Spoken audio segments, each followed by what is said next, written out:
Irmãos, irmãs, que Jesus, nosso amado Mestre, possa depositar suas bênçãos sobre todos nós. Conta-se que uma comunidade do sertão nordestino, cansado da vida de seca, foi procurar certa feita um líder espiritual da região, um padre, para que pudesse rezar, pudesse orar junto com eles, pedindo a Deus que mandasse a bênção da chuva.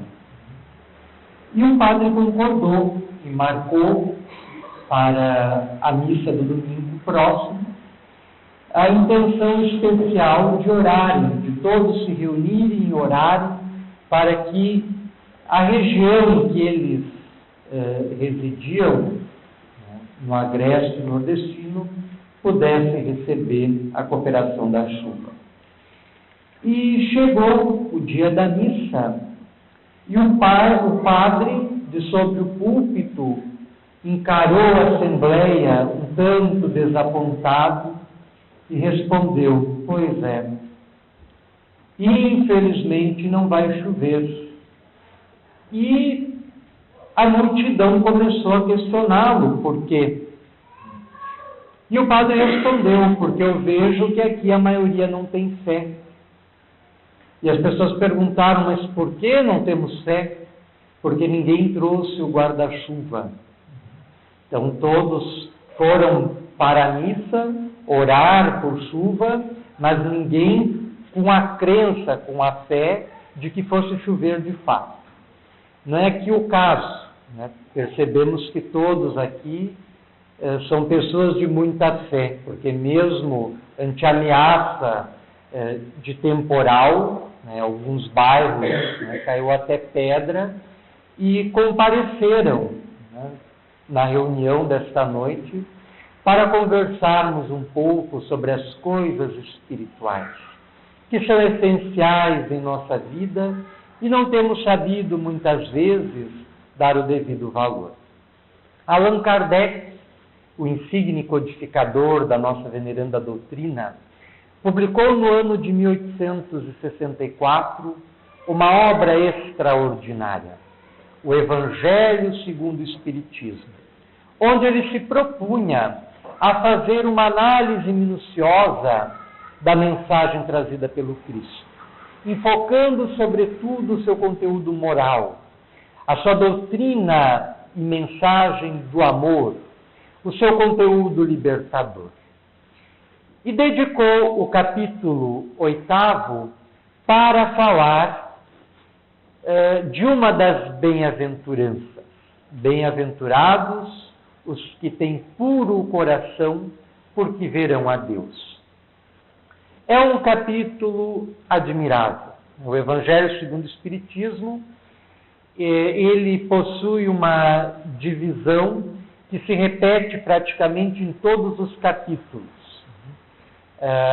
Ao título do capítulo, algumas citações evangélicas, em seguida a análise e o estudo minucioso feito por Kardec, e por último as instruções dos Espíritos, que contém mensagens espirituais recebidas através de diversos médiuns. Quase todos os capítulos do Evangelho segundo o Espiritismo obedecem a esta estruturação, as citações evangélicas, a análise e o estudo de Kardec e, por último, essas mensagens espirituais. E o nosso objetivo é conversar um pouco sobre os 4 primeiros itens do capítulo 8º, bem-aventurados os que têm puro coração. Então, este capítulo inicia com 2 citações evangélicas. Uma do Evangelho de Mateus, capítulo 5, versículo 8, que nós já citamos: bem-aventurados os pobres, bem-aventurados os puros de coração, porque verão a Deus, que integra as bem-aventuranças, que se encontra inserta dentro do Sermão da Montanha, que abrange os capítulos 5, 6 e 7 do Evangelho de Mateus, e que é um texto extraordinário. Quem nunca o leu à risca, do início ao fim, deve lê-lo. Todos nós temos obrigação de conhecer as palavras contidas nesse sermão admirável e que, se fosse de fato implementado na terra, se começássemos a implementá-lo em nossas próprias vidas, por certo, a nossa qualidade de vida seria melhor. Teríamos mais harmonia dentro de nossas casas e lares, teríamos mais paz dentro e fora de nós, teríamos mais felicidade. Um texto capaz de impressionar celebridades ao longo do tempo, como Leon Tolstói, famoso literata e escritor russo, e Mahatma Gandhi, desvinculado da tradição judaico-cristã, preso às tradições hinduístas da Índia, na qual nasceu, apenas para citar duas personalidades de renome da história, é um texto que nós precisamos ler, precisamos entender e principalmente precisamos viver em nosso dia a dia. Então, Allan Kardec seleciona apenas este item do Sermão da Montanha, das Bem-aventuranças, bem-aventurados os puros de coração, porque verão a Deus, e seleciona um outro item, uma outra citação extraída do Evangelho de Marcos, do capítulo 10, dos versículos 13 até o 16, em que Jesus, esses versículos narram o momento em que Jesus recém havia terminado uma prédica e viu-se cercado por inúmeras crianças. E as mesmas insistiam em aproximar-se do Cristo, mas os seus imediatos, os seus discípulos mais próximos, inclusive alguns dos seus apóstolos, as impediam, porque não queriam que aquelas crianças importunassem o Rabone, o mestre.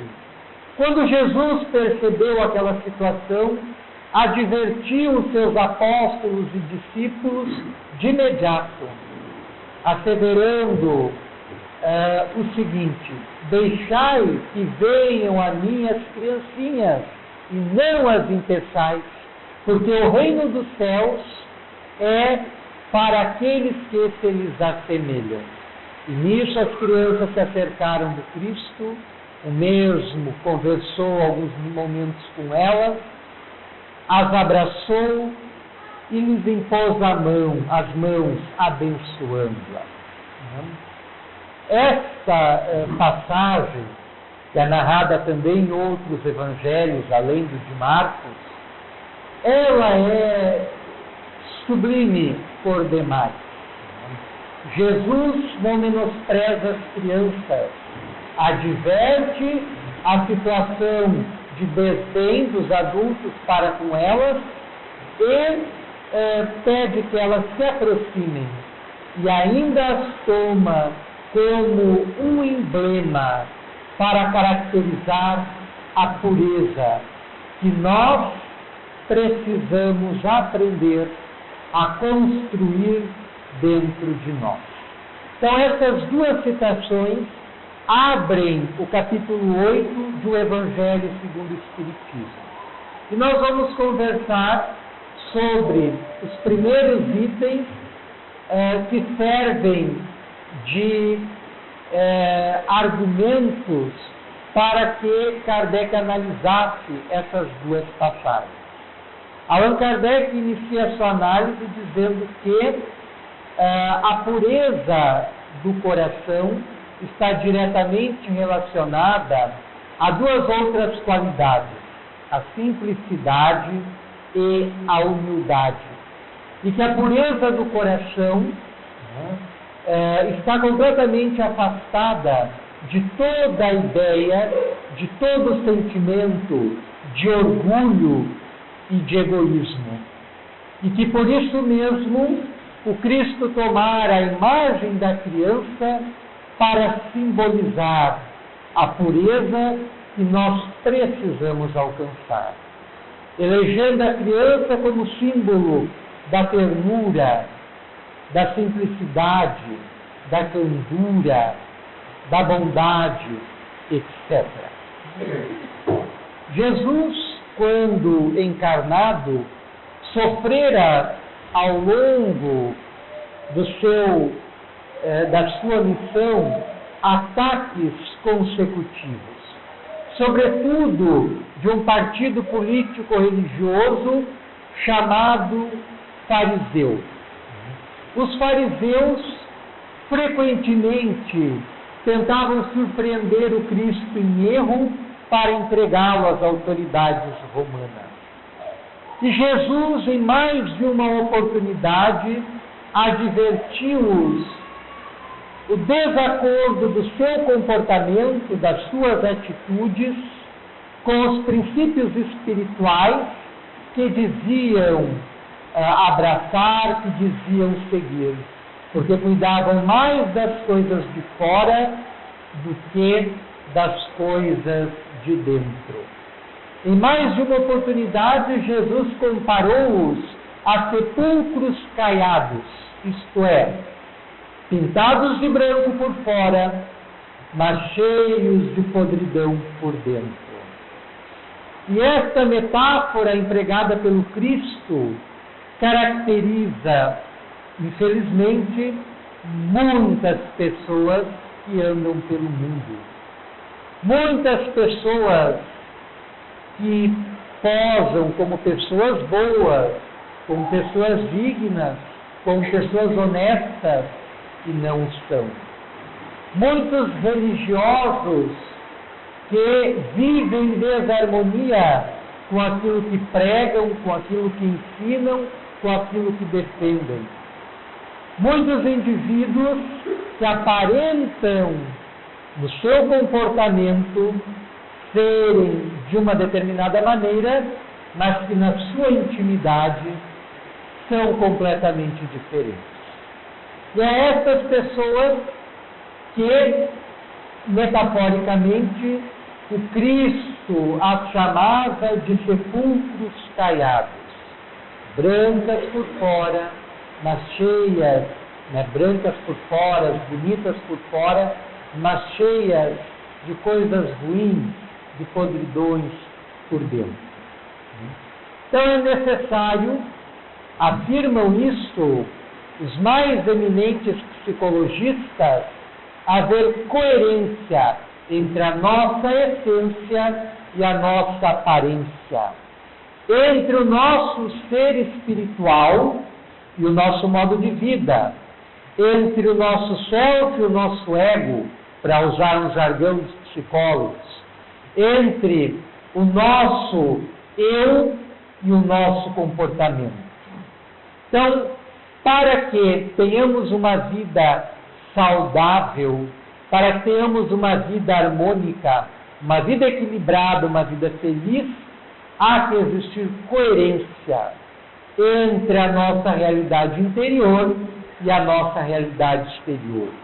Entre o nosso modo de vida psíquico, subjetivo, interno, e o nosso modo de vida material, objetivo, externo, a fim de experimentarmos bem-estar, tanto interior quanto exterior. Um famoso médico norte-americano chamado Edward Bach, que foi o introdutor da medicina dos florais que levam o seu nome, provavelmente alguns aqui já devem ter ouvido falar, alguns provavelmente já devam ter usado, os célebres florais de Bach. Esse médico escreveu um livro muito interessante intitulado Cura-te a ti mesmo, explicando que a maioria das nossas moléstias decorrem da desarmonia que existe entre a nossa essência e a nossa aparência, entre o nosso eu verdadeiro, nosso eu interior, e o eu que nós revelamos aos outros, através do nosso comportamento, das nossas atitudes, das nossas palavras, etc. E que em função desse desacordo, de não estarmos vivendo de acordo com a nossa essência, de acordo com os valores que carregamos na nossa intimidade, ou de acordo com o arcabouço ético-moral que abraçamos livremente, é que decorrem a maioria das nossas desarmonias, enfermidades, moléstias, conflitos, desajustes psíquicos e emocionais. Isto afirmado por um médico no início do século XX. Hoje, a ciência psicossomática já conquistou o seu lugar, já conquistou o seu espaço ao sol entre as disciplinas médicas que tratam da saúde humana e que apontam diretamente para esta vinculação que existe entre a nossa mente, o nosso espírito e o nosso corpo físico. E essa mensagem do Mestre, estas palavras do Cristo, de prometer a bem-aventurança para aqueles que possuem puro coração, afirmando que verão a Deus, esta afirmação do Mestre, ela adquire cada vez mais status de verdade científica, largamente apoiada nas pesquisas feitas por médicos respeitados, por psicólogos sérios, por cientistas dignos e memoráveis. Então é importante que compreendamos a necessidade que temos de cuidarmos do nosso mundo interior para podermos gozar, experimentar uma vida melhor, uma vida mais plena, uma vida mais estuante, uma vida mais cheia de alegria. Bem-aventurança significa justamente isso: alegria, felicidade, satisfação, bem-estar com a vida. E, para tanto, é imprescindível esse cuidado interior que, nos dias que correm, sempre acabamos relegando a segundo plano, quando deveria ser o objetivo prioritário, a meta central das nossas existências, porque não é por outra razão que estamos aqui. Nós viemos para a Terra, segundo informam e revelam respeitáveis entidades espirituais, para cuidar da nossa intimidade. E como cuidamos da nossa intimidade? Através do nosso relacionamento com os nossos semelhantes. As relações que nós mantemos, as relações pessoais, interpessoais e intrapessoais que nós mantemos, dão conta das nossas dimensões interiores, revelam os nossos conteúdos íntimos que muitas vezes estão soterrados no nosso psiquismo e muitas vezes propositalmente não queremos identificar, não queremos reconhecer, porque não queremos trabalhá-los, não queremos modificá-los, não queremos transmutá-los, não queremos melhorá-los. E nós temos uma medida exata do nosso estado interior, como dissemos, através do conjunto das relações que mantemos com o mundo exterior. Dentro de casa, no ambiente de trabalho, entre os amigos, entre os conhecidos e entre os desconhecidos. A nossa forma de relacionamento com o nosso semelhante, seja ele quem seja, revela o nosso estado interior. Então, muitas vezes, acabamos sendo ásperos, acabamos sendo ríspidos, acabamos, muitas vezes mesmo, sendo grosseiros, com o nosso semelhante, com o nosso próximo, e isso revela o nosso estado interior. Muitas vezes nos incomoda mais sermos tratados desta forma, que nenhum de nós, em sua consciência, gosta de ser maltratado, ser tratado com deseducação, ser tratado com rispidez, mas a maioria de nós se incomoda mais quando é tratado assim pelo outro do que quando trata o outro da mesma forma. E é aí que reside a grande questão, o grande tema da nossa existência. Nós precisamos trabalhar o que nós temos por dentro. Cada um pode dar aquilo que carrega dentro de si.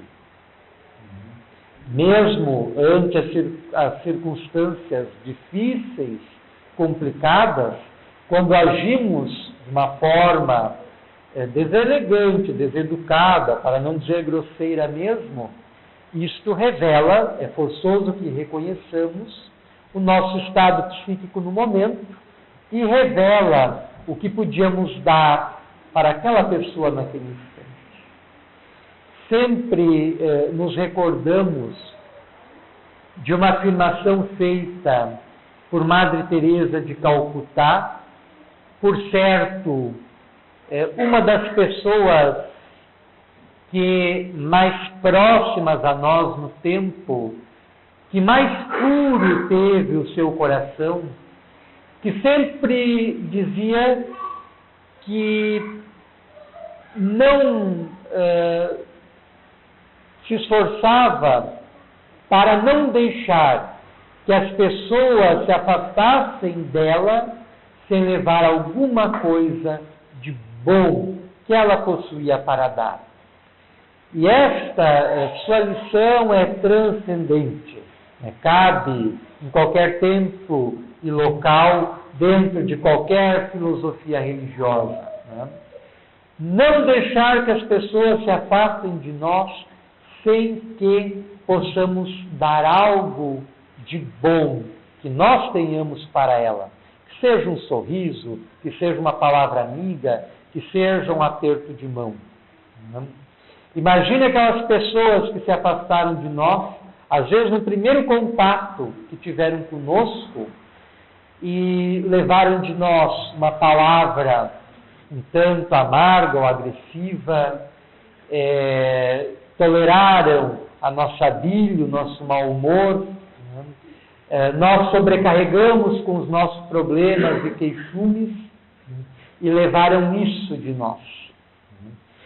E tudo o que nós fazemos, os nossos pensamentos, as nossas palavras, as nossas ações, tem um poder muito grande e que se estende além de nós. Cada um de nós é um centro irradiador. Cada pensamento nosso parte do centro do nosso eu, do nosso ser espiritual, e avança na direção do sem fim, levando a nossa mensagem ao infinito, levando a nossa mensagem ao resto do universo.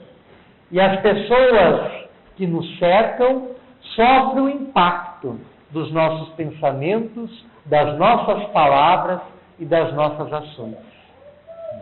E esse impacto é positivo ou negativo, dependendo da natureza, do teor dos pensamentos que mantemos, dos sentimentos que carregamos conosco, das palavras que pronunciamos, dos gestos e ações que efetivamos. Então é fundamental nós nos conscientizarmos que em cada momento e lugar nós estamos revelando aos outros, mesmo quando não queremos, o que nós trazemos em nosso íntimo. E deveríamos passar a nos preocupar mais com a nossa falta de educação do que com a falta de educação alheia. Porque para nós é muito mais fácil identificar no outro as qualidades negativas Porque na maioria das vezes, e não é nem o Espiritismo que afirma isso, são respeitados mestres da psicologia, da psicanálise, de algumas correntes alternativas dentro da psicologia, que o outro, na maioria das vezes, serve de espelho para as nossas mazelas. Então, nós temos mais facilidade de identificar no outro os conteúdos negativos que ele possui, porque nós possuímos dentro de nós os mesmos conteúdos e não nos damos conta. A nós cabe perfeitamente outras palavras evangélicas, a daqueles que têm olhos de ver, mas não veem. Né? Nós vivenciamos essas coisas diariamente, mas não nos damos conta. E como é importante nós trabalharmos a nossa intimidade, trabalharmos os conteúdos negativos que temos dentro de nós, a fim de podermos ter relacionamentos melhores e, por extensão, uma vida melhor. Uma vida em que a plenitude possa ser uma constante e não momentos esporádicos. Se formos avaliar a nossa existência, nós vamos ver que, fôssemos colocar a nossa vida atual, do berço até o momento presente, colocarmos nossa vida numa linha do tempo e tentarmos identificar os momentos em que fomos mais felizes, os momentos de maior alegria, os momentos de maior contentamento, teríamos dificuldade de preencher, nas diferentes etapas da nossa vida, essa linha.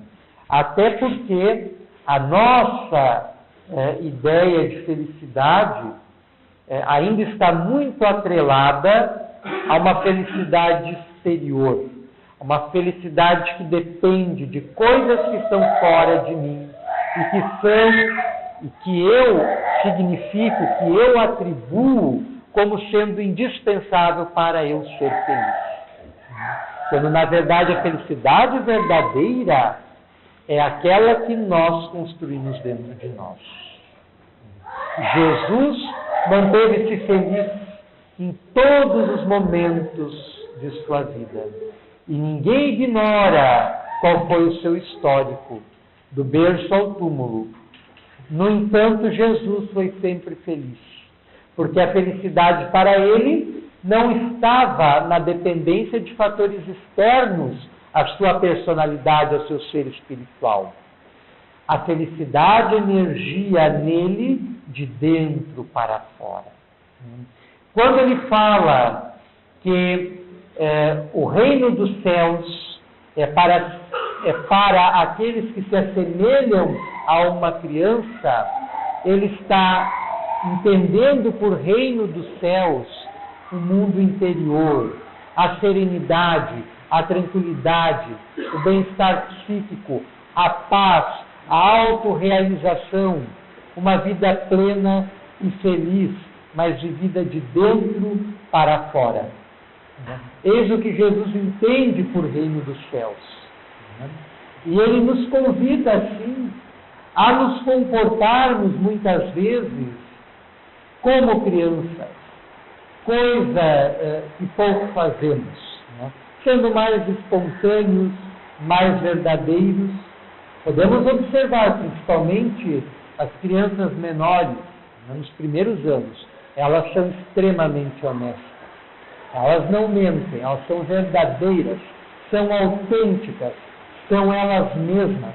Elas estão, naquela faixa etária específica, em harmonia com o eu delas e o comportamento delas, o self e o ego delas, em processo formativo. E tem uma vida plena. Elas podem chorar no instante, mas logo depois já estão sorrindo.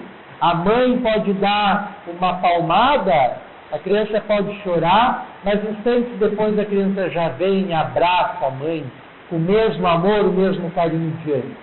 São espontâneas, autênticas e verdadeiras. Tudo que está faltando para nós, seres humanos, que já atingimos as faixas da maturidade. Precisamos ser mais honestos conosco mesmos, precisamos ser mais autênticos em nossa vida, precisamos estar em harmonia, o nosso espírito com o nosso comportamento, o nosso ser com a nossa aparência, a nossa realidade interior com a nossa realidade exterior. Bem-aventurados os pobres, bem-aventurados os que têm puro coração, porque verão a Deus. Certamente, aquelas pessoas que felizmente existem as mancheias, que já trazem essa pureza dentro de si e que são pessoas extraordinárias, certamente essas pessoas no seu íntimo já têm uma relação diferente com Deus e já o percebem melhor, já o percebem com mais clareza dentro de si mesmas, porque a sua vida e aquilo que elas são já revela essa ligação direta com Deus. Nós agradecemos a atenção de todos e rogamos a Jesus, o nosso Mestre, que mantenha-nos sempre sobre os seus cuidados, sob a sua atenção carinhosa, nos amparando os passos nessa caminhada que é prenhe de dificuldades e escolhas, a fim de que possamos ser fiéis aos seus ensinos e tentar vivê-los no nosso dia a dia, seguindo sempre o caminho do bem, o caminho da retidão, o caminho do amor, o caminho da paz. Que Jesus nos abençoe.